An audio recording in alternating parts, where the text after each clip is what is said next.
Good day, everyone. Mr. Cargill here with our next AutoCAD video. Now, in this video, I will be explaining the Technical Drawing SBA, more specifically the Building Drawing SBA. Now, the Building Drawing SBA and the Mechanical Drawing SBA, both sections 1 and 2 are the same. But section 3, which is specific to mechanical drawing, is different. So then in a different video, in another video, I can explain section 3 of the mechanical drawing SBA. But for today, I'm going to be explaining the technical drawing SBA, and more specifically the building drawing SBA. Now, the SBA has 3 parts. All right, section 1 speaks to the fundamentals of technical drawing, such as things like topics such as safety and stuff like that. And it's a written section. Section 2 now relates to plane geometry and solid geometry, while section 3 speaks to building drawing itself. All right, and let me just say that for the SBA, there are certain sections of the SBA where teachers will do different things for the SBA and stuff like that. So don't expect that your teacher is going to give you exactly what Mr. Cargill said in his video or anything like that, because it's different. Certain things are the same, and I'll show you the SBA mark scheme, and I'll show you a sample of an SBA, and then well, not the actual work, but like the SBA guidelines, and I'll show you the SBA mark scheme. All right, but again, it's a lot of things with the SBA is dependent upon the teacher, and I'll just show you how the mark scheme works and stuff like that as well. All right, so we'll start off by looking at section 1, which is the fundamentals of technical drawing. Now, for this section, the mark scheme here. So this is what your teachers will use to mark your SBA. All right, and it can be found in the syllabus, and the syllabus can be found on the CXC website. I will put a link in the description from where you can download the technical drawing syllabus, and the mark scheme is in the syllabus. Right here it says it is on page 77 is where the mark scheme starts. All right, so for the mark scheme for section 1, it says it right here, section 1, fundamentals of technical drawing. All right, and for section 1, you get 10 marks for section 1. There is no marks for practical ability, because again, it is just a written section, so there is no marks for practical ability. It's just about knowledge and application. And in the mark scheme, that's where your marks are going to be laid out among those 3 things: knowledge, application, and practical ability. Knowledge basically speaks to your understanding of certain concepts and topics and stuff like that. Application is about how do you apply the knowledge, and then practical ability speaks to the actual drawings. So having the knowledge and everything, and then applying that knowledge through a practical ability like drawings and stuff like that. All right, so that is where your marks will be allotted throughout those 3 things. All right, throughout the entire mark scheme. So for section 1, the fundamentals of technical drawing, you will get 4 marks. It says it right here. 4 marks is the maximum for knowledge. Knowledge of what? All right, so here is a sample of like an SBA. All right, so now again, it can be, the SBAs can be different teachers and different schools and so on can ask you to do different things. Once it is within the guidelines and relates to the mark scheme and everything, then all is well. All right, so this is just a rough overview. So for the section 1, the first thing that I ask students to do, because this is an SBA that I gave my students some years ago, is say the overview right here. We're going to, the first thing that we ask the students to look at is occupational health, safety, and the environment. So those are the fundamentals. All right. So what are building codes and standards? So this is a written document. So you'll have a Word document, and then for everything you can have like a topic or like a heading or something like that. So the first thing right here, you would have it headed as technical drawing SBA, fundamentals of technical drawing, and then you have the overview, and then you can ask the question as well. You just repeat the question, what are building standards and codes, and then you explain what building standards and codes are, what are the difference between standards and codes and stuff like that. Okay, and then what's the importance of building standards and codes? Why are building standards and codes important? And of course, you'll do your research for this, and you'll find out that standards and codes, those are like some regulations that ensures that buildings are not just buildings, but anything is built to a certain standard. All right, I think in Jamaica we have the standard of bureau, or the Bureau of Standards, sorry, the Bureau of Standards that check certain things to ensure that everything is built as it should be. And that's not I'm not talking about buildings here. I'm talking about like every single thing that can be made, that can be manufactured. All right. Yeah, so you're finding about building standards and codes. So standards and codes that relate to like buildings, regulations and stuff like that. So what standards and codes relate to health, safety and the environment, because that ensures that buildings are built with strong foundations and stuff like that. In certain areas you don't exceed a certain height. Certain safety features have to be implemented on the building and stuff like that. Then the last one right here, it says explain the following international standards: AISI, ISO and BS. So those are like some international standards. AISI is the American Iron and Steel Institute, ISO is the International Standardization Organization, and BS is the British standard.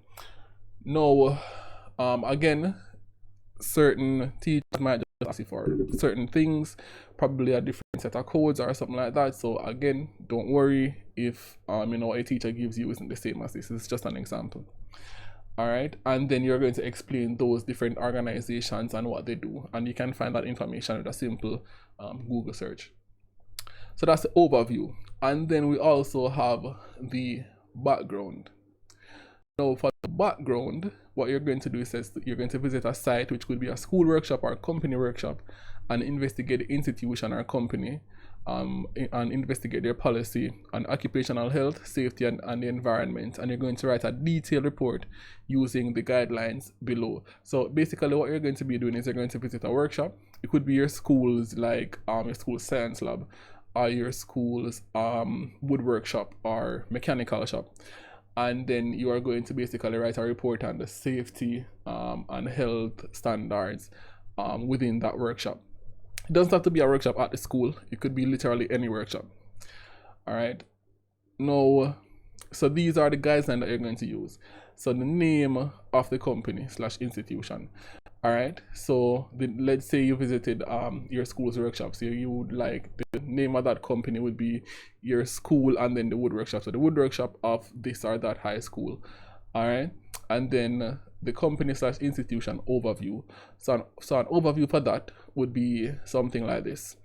You would say that this is the workshop for this high school, and in the workshop they carry out different works such as building furniture pieces for SBA, or mechanical pieces and stuff like that for SBAs, and for the different things that needs to be built for the school and stuff like that. So just explain what happens within that institution or within the school. If it's a science lab for the school, then they carry out certain experiments within teaching and doing your labs and SBAs and stuff like that.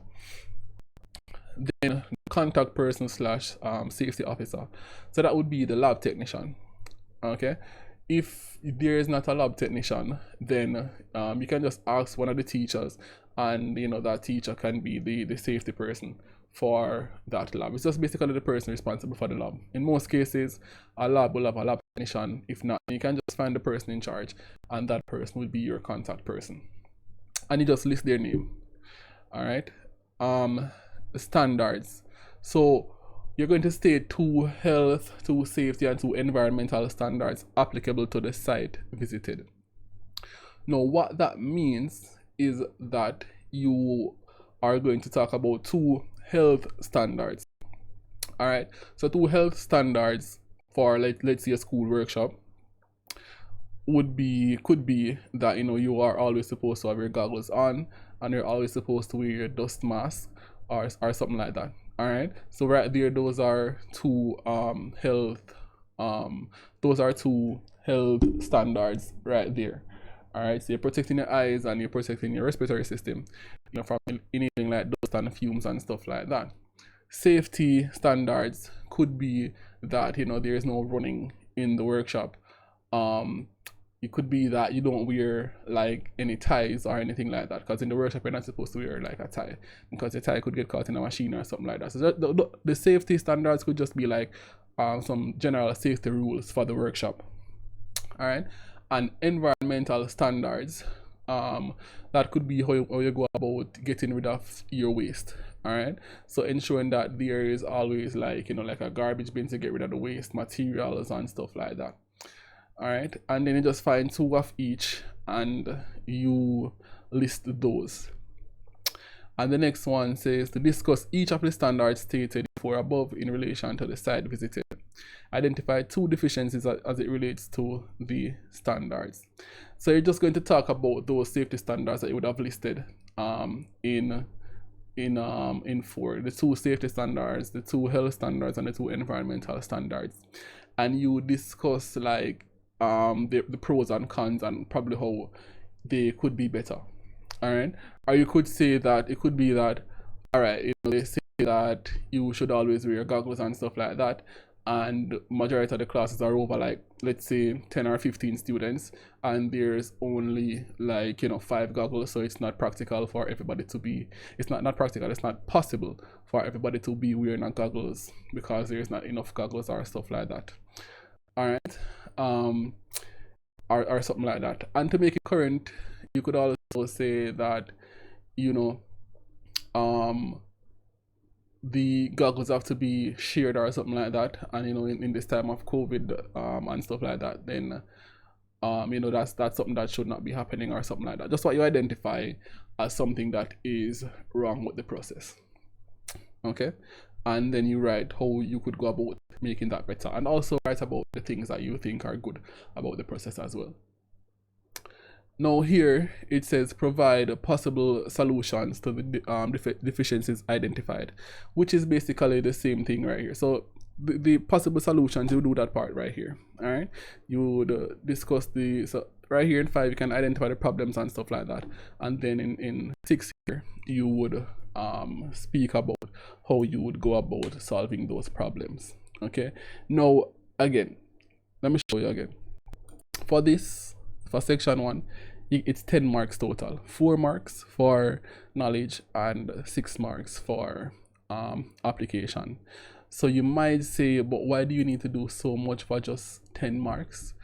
And so again, I will say different teachers will do different things. I just try to teach my students in a way that will allow them to be able to function when they move on to like tertiary education, or when they go into the world of work and stuff like that. So I've kind of added a little bit extra to the SBA, or just go that extra mile to give them that more that will benefit them in the future. But again, different teachers might do different things.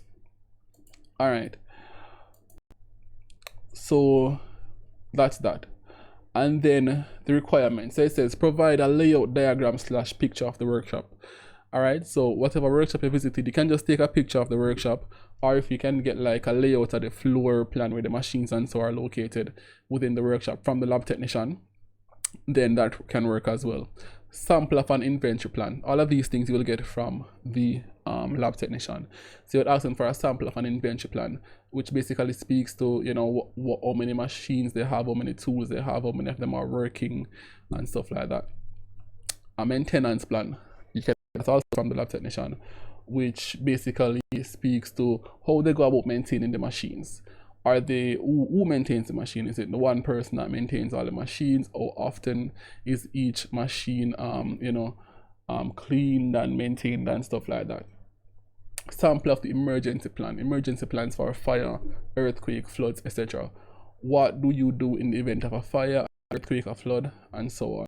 You should be able to get that information from the lab technician as well. Sample of an emergency drill report. So you will do drill reports, you will do emergency drills every now and then. All right, so like let's say a fire drill or an earthquake drill or something like that, and then there'll be a report on that. All right, so you should be able to obtain a sample of that report. Okay, and that would be your sample of an emergency drill report. Now, it says use the following to evaluate the workshop in terms of requirements for health, safety, and the environment. Safety signs. So you could just have this as a list, and then beside it you could have like a little table that says you know, a lot of signs are observed, minimal amount of signs, no signs. Or you could just write it like a lot of safety signs were observed, some safety signs were observed, no safety signs were observed, or so on. All right, so safety signs, if you see them or not, and to what extent. Safety lanes, machine guards, maintenance plan, inventory plan, emergency plan. And to this also you can add the drill report. So let's say that you go to a lab and you're not able to get a drill report from the lab technician, then you could write that, you know, drill report was not available or could not be provided by the lab technician. Emergency plan, all right, which is basically this right here, sample of an emergency plan. Is it observed, yes or no? Use of PPE, so personal protective equipment. Was there personal protective equipment used, or did you just see people just going about things not really you know, in their goggles and dust masks and overalls and stuff like that? Procedure for contacting emergency personnel. So is there a procedure for contacting emergency personnel in the event that there is an emergency, or is there not like a way to contact emergency personnel and stuff like that? Okay, so that's that for that part of the fundamentals of technical drawing. All right, for that aspects and then for that aspect, sorry, and then that is done. And then for the next part, which is part 2 of fundamentals, which is section 1 of the SBA, is you're going to have like a table with some different types of lines. All right, so that table could have like different types of lines, and so you'd have like broken lines, solid lines, dash lines with the long dash and then short dash and stuff like that, and then you would have like what those lines represent.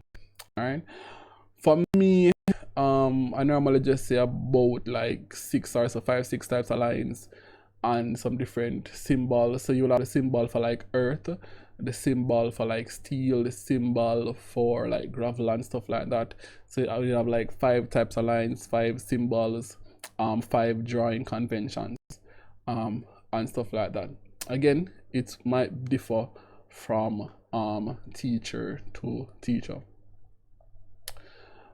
Right here it says create a table, and this is basically explaining how you're going to be doing this. Create a table identifying different types of lines, and it even gives you examples of the types of lines. Chain lines, what do they mean? Dimension lines, continuous thick lines, continuous thin lines, which would be construction lines, short dashes, continuous irregular lines, and state what each type of line represents. Okay, and then you create a table demonstrating various conventions for building materials, symbol and site, and abbreviations. So that table will have you know, certain symbols and conventions, like what is the symbol for like sand and gravel and steel and all of these things.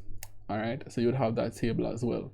And then that there completes the fundamentals part. That's done. You get your 10 marks. All is well. This part, that the fundamentals part, might be simplified, extremely simplified by a lot of other teachers. And then now we come to section 2, which is the plane and solid geometry. And the mark scheme for the plane and solid geometry, it says section 2A. So you have 2A and 2B. 2A is plane geometry, and then 2B is solid geometry. All right, so you get for this, you get marks of practical ability as well, because you'll be doing drawings. So in total you get 4 marks plus 7 marks, which is 11, and then 9 marks for practical ability, which is which takes that to 20 marks total. All right, so 4 marks for knowledge, 7 marks for application, and then 9 marks for practical ability, so 20 marks total. Okay, and it's the same for section 2B as well, which is the solid geometry. Now here, so for plane geometry, you're going to be drawing something that is like two-dimensional. So plane geometry is something that is two-dimensional. And these drawings, for these drawings, you'll normally use like a lot of the tangency methods, because you'll be, you know, drawing things like that with like different curves and stuff like that, blending of lines and arcs and all of those things. All right. So what I gave my students was this wine glass right here. I actually did a video of this wine glass here. It says figure 1 below shows the outline of a wine glass. Use the appropriate principles to construct the wine glass. All right. So this is the outline right here with the different measurements and dimensions. And based on this, the students are supposed to reproduce this wine glass. All right. And based on the degree to which they do it and how, you know, neat the work looks and all of that stuff, and using AutoCAD, it should be very neat. You know, that would determine the amount of marks that you receive. And this is the breakdown of this section of the mark scheme here. All right. Right here, it says that if you are able to reproduce the given information, so if you are able just to draw back the wine glass as is, then you get 4 marks. All right. If you draw it back, but you know certain information is missing, then you might get from between, you know, like 1 to the 4 marks. You can't get 0 once you draw a line, and that's how CXC marks as well. Once you do something, so if you're ever in an exam situation, don't leave a drawing blank. Draw something, anything. Draw something. All right, you'll get a mark for like anything. But once you do something, you won't get 0. So based on how good you're able to reproduce the drawing, you get between 1 to 4 marks. All right. For application, you get 7 marks total. They get 4 marks for applying the correct principles of geometric construction. Now, there are a lot of different ways that you can go about completing a drawing.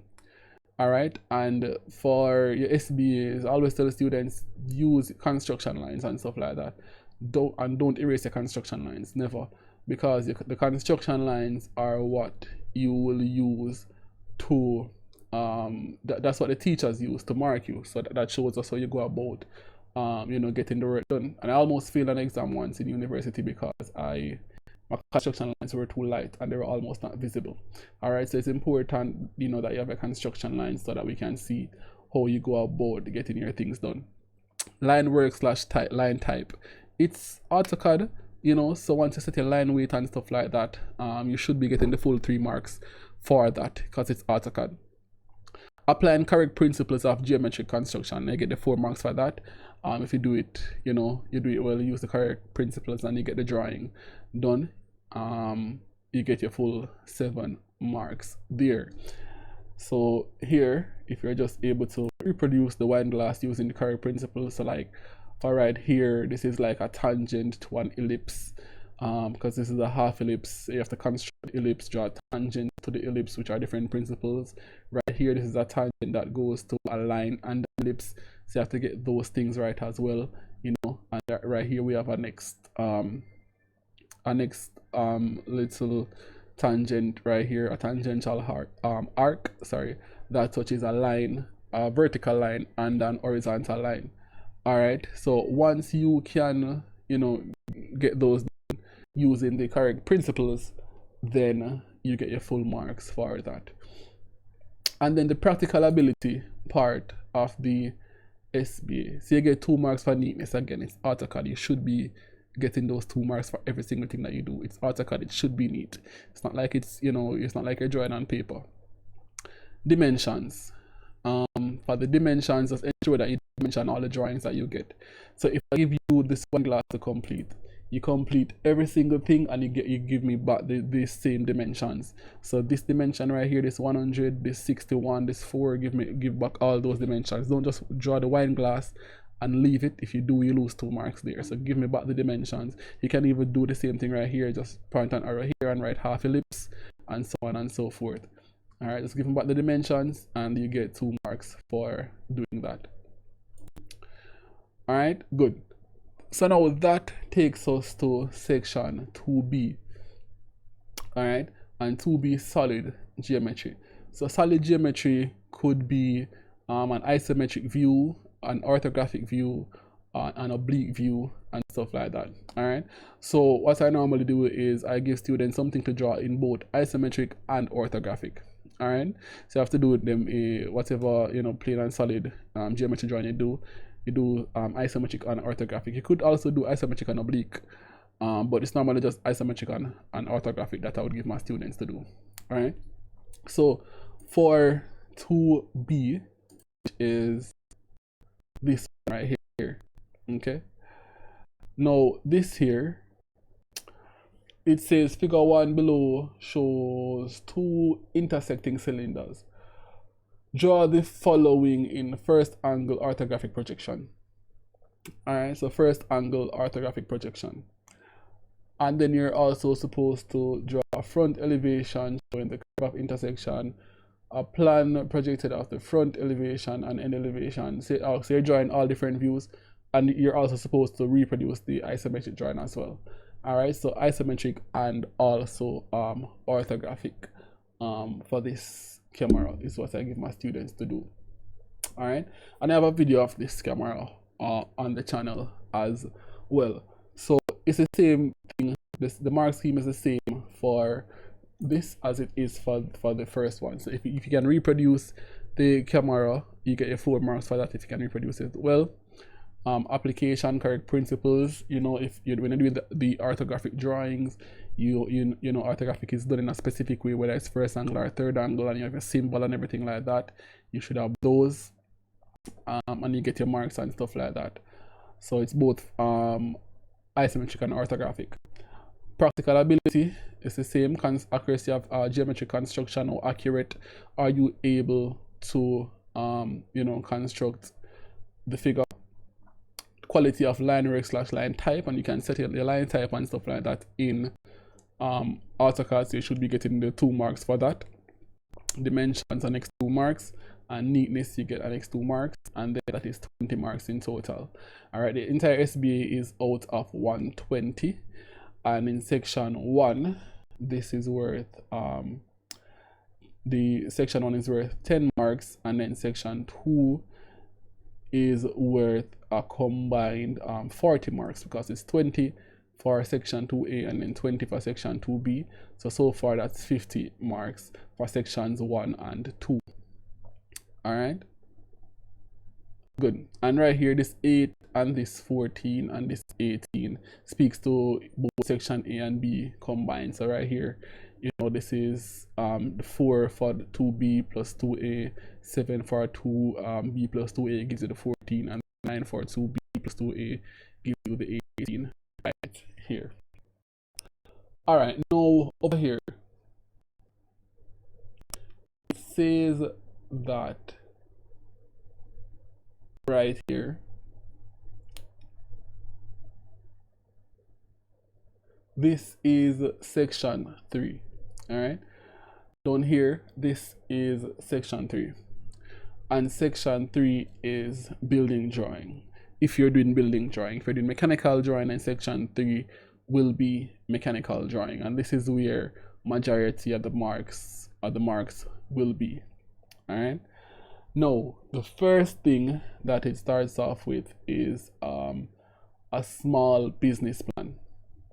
All right, a business plan is what you're going to have here. So it says entrepreneurship opportunities, a small business plan. Now, why is this important? You're doing technical drawing and doing principles of business, but at the same time you're doing a practical subject. And when you're doing a practical subject, you can go off and you can do your own thing.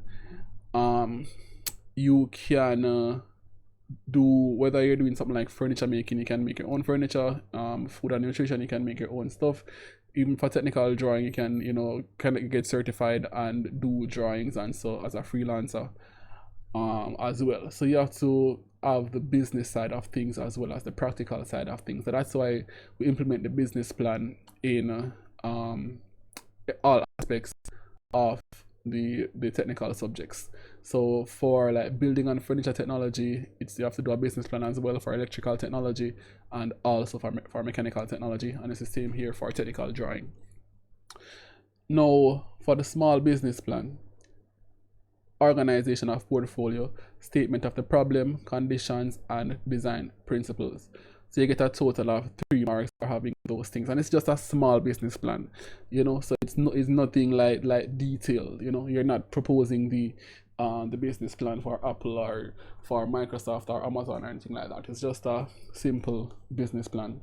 And if you do principles of business, I guess you'd be at an advantage. But you can also Google different outlines that you can use to write like a small business plan. This tells you what it wants: organization of the portfolio, statement of the problem. What is the problem? Because when you're going to be starting a business, you're going to be like solving a problem. All right, so what is the problem that you're trying to solve? What are the conditions, the design principles, and the organization of the portfolio, and so on and so forth? You get 3 marks for having all of that. So an example of that could be something like here, where this person described the problem, what it is.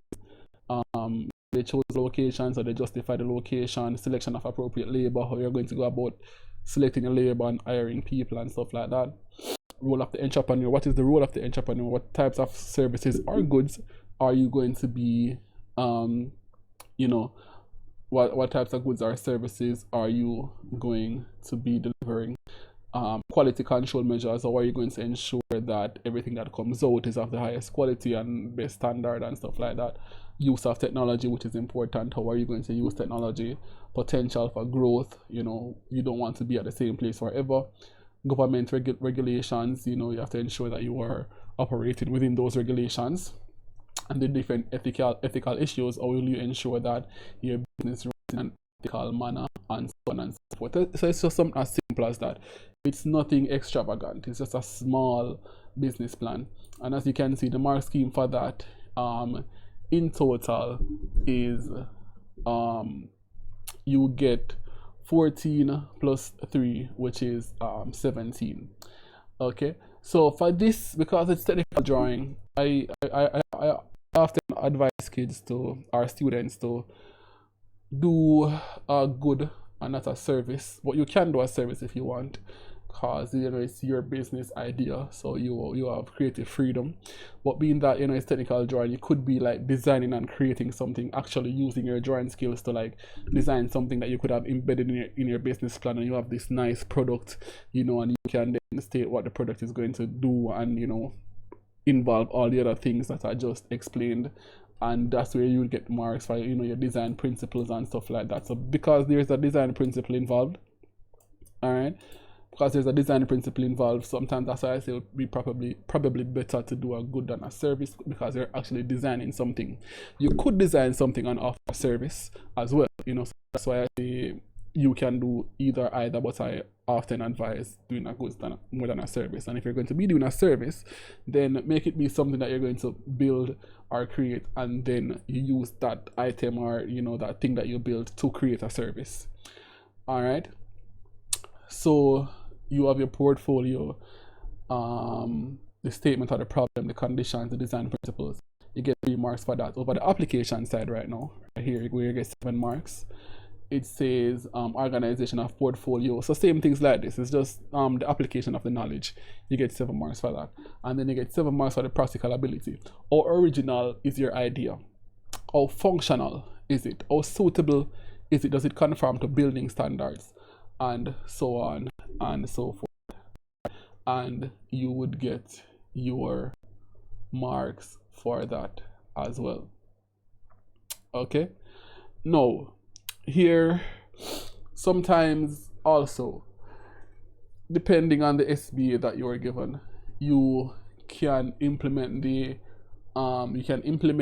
the business plan into the actual working drawings aspect of the syllabus. All right. How so? This is how. Being that you are going to be building something or creating something and stuff like that, for the small business plan part of the SBA, it could be given as just another part of the actual working drawings that you're going to be doing. And this is what I mean by that. For that, it could be that the conditions given aren't really specific, so you are going to The problem is general. All right, and then you are going to now come up with a solution to the problem. And the solution to the problem is where you would have your business plan, just like I outlined, and then now you would have your working drawings that you would use to solve the problem.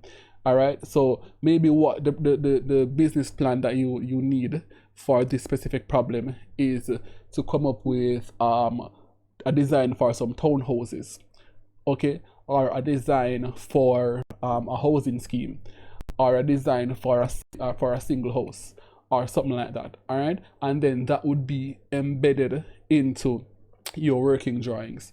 All right, and I like that, and I kind of use that idea a lot because it kind of relates to what the working drawings, and you're not just doing the business plan in isolation.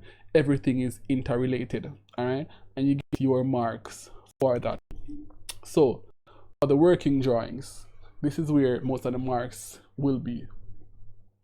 Good. So right here it says working drawing, and it says 2 marks right here, maximum 2 marks just for having them, and then 5 marks for the design. So let's take an example. This is the problem statement. It says a newlywed couple just acquired a piece of land in the reduced area, and they are, looking for a 2-bedroom house with an open concept. So that's the problem, and you are supposed to solve that problem. So what they need, the conditions are here. What they need is kitchen, living room, 2 dining room, 2 bedroom, 2 bathroom, walk-in closet, washroom, storage, veranda, and a garage.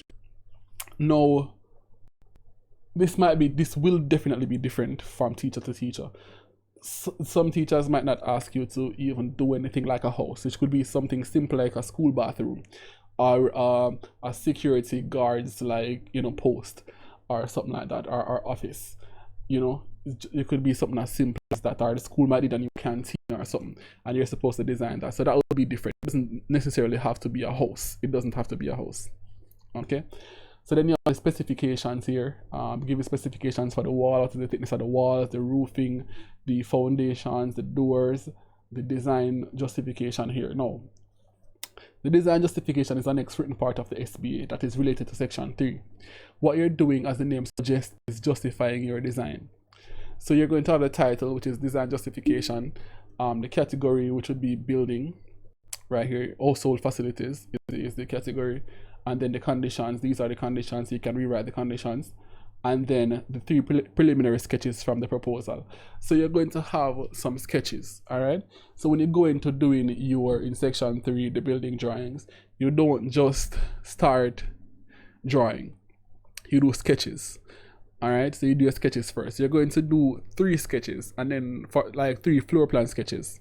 So you're going to do 3 floor plan sketches, and then you choose the best one. So you're going to have those 3 sketches as well in your design justification. So in the design justification itself, which is like a written document, like a summary or something like that. All right, and you can have like a couple of paragraphs. Well, not a couple of paragraphs, like 4 or so paragraphs, or 3. It says, so in the introductory paragraph, you're going to briefly introduce the design problem. So the design problem was that there was a newlywed couple that needed a house, and they had land and everything, and you explain all of that, and explain how you solve the problem. And then you are going to just give a brief overview of how you went about solving the problem. Body says this is the substance of the design justification. This is where you're going to details. So you're going to explain the whys of your design, explain why you did the things that you did. Why did you put the bathroom here and the kitchen here? Why is the room here? Why is this room this size and this room is that side? Why is the veranda facing that direction and stuff like that? So you're basically just justifying your design and explaining why you build the building the way you did. Alright, so you could do that in like 2 or so paragraphs, in 1 or 2 paragraphs. And then for the conclusion now, you're going to rewrite the design problem, and then you're going to state, you're basically just going to be stressing the fact that your design actually solved the problem. All right, and you would have that in the written part of your SBA as well. All right, so that is basically just an overview of like a general SBA.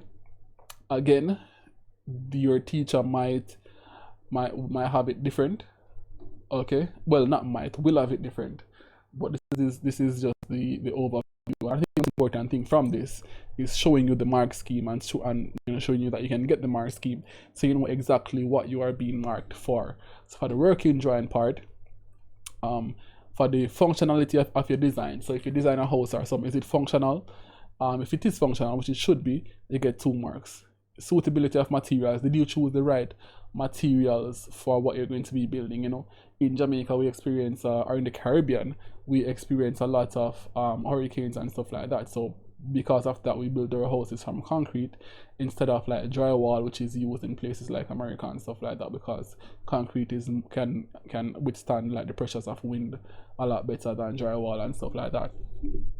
Standard conforming to building standards, does the building conform to the building standards and stuff like that? You know, is it the correct distance away from the center of the road? Is it the correct distance away from the land boundaries and all those things? For the working drawings, floor plans, if you want to learn about any of these, I have these videos on the channel as well.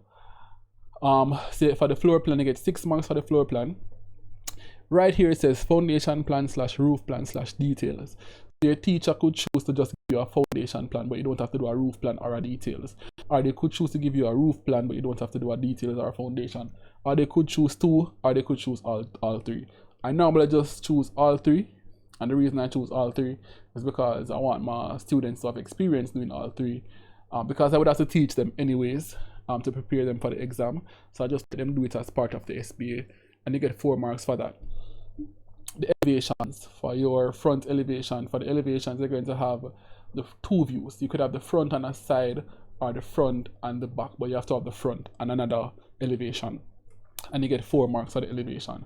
Sectional elevation, 5 marks. All right, for just a cut, just for showing a cut through the building, you get 5 marks for that. Dimensions, ensure that you mention all the drawings: floor plan, side plan, foundation plan, roof plan. Every single drawing you dimension all the drawings. You get 4 marks for dimensions. Say 4 marks for dimensions and 4 marks for dimensioning, which is 8 marks total. What's the difference between dimensions and dimensioning? Dimensions is just having the dimensions there. Have the dimensions there, you get your marks. Dimensioning now is whether or not you have the dimensions there correctly, you know, or because there's a specific way to dimension things for building drawing. So is it properly dimensioned? And I explained this in my floor plan video, and I think some other videos as well, but specifically the floor plan video. So is it properly dimensioned? If it is, you get the 4 marks for dimensioning. Techniques: line work / quality. It's AutoCAD, your lines should be perfect. Lettering and symbols, having those symbols and everything, 2 marks for lettering, 2 marks for symbols. Neatness / presentation, 3 marks for neatness and presentation. It's AutoCAD, it should be neat. So for practical ability over here, for section 3, you get 45 marks. For over here for section 3, for knowledge, you get 5 marks total, and for application you get 20 marks total. All right, and again it will be different from teacher to teacher, and a lot of the times the small business will be related to actual drawings of the SBA, because that makes sense. All right, now if you have any questions about this, anything that you'd like me to explain further, you can let me know in the comment section. All right, please drop a like, and a subscription would be really nice, and you can turn on your bell so that you can know when I release a YouTube video, a next video. And I plan to go live like on the weekends or stuff to just explain certain topics and stuff, so you can also check that out as well. And thank you for you know, helping me by watching the videos, whether you're subscribed or not. I really appreciate your support. All right, so thanks for watching. Hope you found this video really helpful, and have yourselves a wonderful day.